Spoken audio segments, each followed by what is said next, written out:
और पहलगाम आतंकी हमले के बाद दिल्ली में बैठकों का दौर, पीएम आवास पर बड़ी बैठक जारी। रक्षा मंत्री राजनाथ सिंह, विदेश मंत्री मौजूद। ये बैठक की एक्सक्लूसिव तस्वीर। तीनों सेनाओं के प्रमुख इस बैठक में मौजूद हैं और सीडीएस भी मौजूद। रक्षा मंत्री राजनाथ सिंह और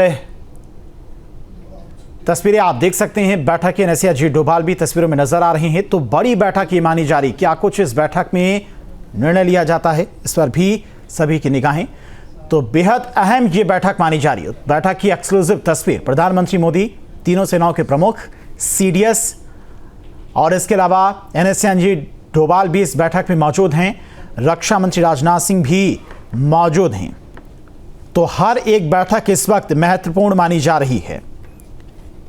बेहद अहम ये बैठक पीएम आवास पर चल रही है और प्रधानमंत्री मोदी के साथ तीनों सेनाओं के प्रमुख मौजूद हैं।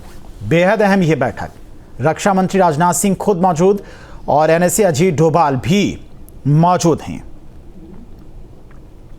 तो पहलगाम आतंकी हमले के बाद पीएम आवास पर यह अहम बैठक हुई है। इस हाई लेवल बैठक में गृह मंत्री अमित शाह के साथ राष्ट्रीय सुरक्षा गार्ड यानी कि NSG, border security force, BSF और केंद्रीय रिजर्व पुलिस बल, सीआरपीएफ और सशस्त्र सीमा बल एसएसबी के वरिष्ठ अधिकारी मौजूद। तो बैठक की ये तस्वीरें।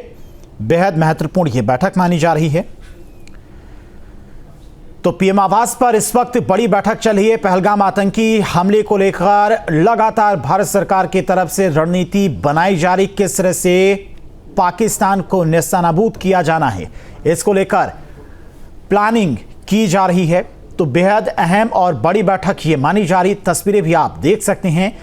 बैठक में तीनों सेनाओं के प्रमुख मौजूद हैं और उन तीनों सेनाओं के प्रमुखों से प्रधानमंत्री मोदी खुद बातचीत करते नजर आ रहे कि कितनी इस वक्त तैयारी है। चाहे वायुसेना की बात करें, थल सेना की बात करें, आर्मी की बात करें, तो उनकी तरफ से कितनी तैयारी है। अगर किसी भी प्रकार का बड़ा ऑपरेशन पाकिस्तान के खिलाफ हिंदुस्तान की तरफ से चलाया जाता है तो उसको लेकर कितनी बड़ी प्लानिंग की जा रही है, कितनी तैयारियां हैं, कितने संसाधनों की जरूरत पड़ेगी, हमारे इक्विपमेंट्स, हमारे हथियार, डिफेंस सिस्टम कितना मजबूत है, कौन कौन से जो एरिया हैं वो सेफ नहीं है, उन इलाकों को भी खाली कराया जाना है। तो तमाम पहलुओं को लेकर ये बैठक में चर्चा की जा रही है। और इसी खबर पर तमाम और अपडेट के साथ में दिल्ली से संवाददाता विकास चंद्र हमारे साथ जुड़ गए हैं। विकास, बैठकों का दौर लगातार जारी है, लेकिन आज की बैठक बेहद महत्वपूर्ण क्योंकि तीनों सेनाओं के प्रमुख मौजूद हैं और इसके अलावा एनएसए अजीत डोभाल हैं, रक्षा मंत्री राजनाथ सिंह भी मौजूद हैं इस बैठक में। जी बिल्कुल सही कहा आपने। बहुत ही महत्वपूर्ण बैठक और ये बड़ी बैठक है। देखिए, पहलगाम की घटना के बाद से लगातार बैठकों का दौर चल रहा है। मोदी सरकार पूरे एक्शन में नजर आ रही है और दिन में कई कई बैठकें हो रही हैं, कभी रक्षा मंत्री के साथ, कभी सीडीएस के साथ, कभी गृह मंत्री के साथ, प्रधानमंत्री भी लगातार बैठक कर रहे हैं। लेकिन आज की बैठक अत्यंत ही महत्वपूर्ण है और जो कई तरह के कयास पहले से लगाए जा रहे हैं, तो उन कयासों को इस बैठक से बल भी मिल रहा है कि भारत कुछ बड़ा करने वाला है, क्या कुछ बड़ा एक्शन होने वाला है। क्योंकि एक साथ प्रधानमंत्री के आवास पर पहुंचे हैं, रक्षा मंत्री भी हैं, राष्ट्रीय सुरक्षा सलाहकार भी हैं, तीनों सेनाओं के अध्यक्ष हैं, इसमें सीडीएस भी हैं और जो मेरी जानकारी है कि विदेश मंत्री भी इस समय प्रधानमंत्री आवास पर हैं। हालांकि इस बैठक में वो शामिल नहीं है, लेकिन उम्मीद की जा रही है कि इस बैठक के बाद विदेश मंत्री के साथ प्रधानमंत्री की बैठक होगी। तो ये काफी महत्वपूर्ण बैठक है और लगातार जो बैठकें चल रही हैं, तो माना जा रहा है कि इस बैठक में कोई ठोस निर्णय जरूर लिया जाएगा क्योंकि सभी इसमें मौजूद हैं।